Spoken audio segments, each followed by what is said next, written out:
3, 2, 1, and we're live. Well, try to minimize this window here. I've had people reach out in the last few days about the heroin epidemic that's going on. We're in the process of working on production to create a podcast called Small Town Junkies. We're going to interview recovering addicts, maybe some addicts. We'll see. We're going to interview hopefully some police chiefs, the judges around town. We're in Clinton County in Southwest Ohio, and in the last week, really, we've had probably over 10 deaths, if I had to guess. And this show isn't going to be about facts. It's not going to be about absolutes. It's really going to be about emotion in humans and talking with people and trying to reduce the stigma that is this opiate epidemic. Me personally, I haven't been drug-free all my life. I smoke pot once in a while, but heroin's in a league of its own, and everybody has a lot of different opinions on that.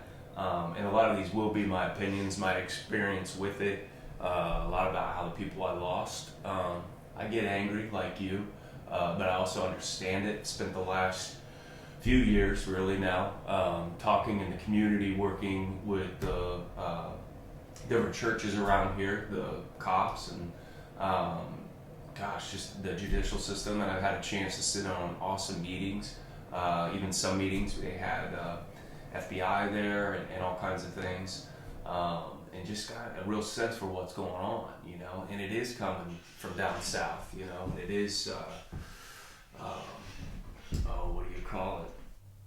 The Mexican mob, the cartel, it's around here. And people talk about the dealers, we got to get the dealers. Well, they know where the dealers are. They just can't afford to take them down. You know what I mean? And there's always going to be something. Just because you get it out of their town doesn't mean they're going to drive an hour. And I'm not saying it should be allowed. I'm just saying that's what they're up against. They just don't have the funds, and it's not just my town. It's towns all across America. But I'm frustrated. I've gotten so many messages in the last few days because of all the deaths and all the overdoses. There's a bad batch out there. It's either bad or it's too strong. So if you are out there and you're using, know your shit. You know what I mean? And if you step into that world, it's a pitfall. You know what I mean? It is tragic, and almost all the time it ends in tragedy. I've lost some of the best souls in my life, and people are like, just let them survival of the fittest. Let them sort of just kill each other off or kill themselves off, and it doesn't help. It spreads disease. We pay billions of dollars in opiates as taxpayers for emergency walk-ins to all the hospitals just in our state. And not a whole lot to say right now, and this isn't going to be the format, but this is me reaching out just to tell people, that I am creating this podcast, and we are going to talk about it, and I think that's the most important thing right now with anything. It's just this underground thing for so long and needed to be talked about.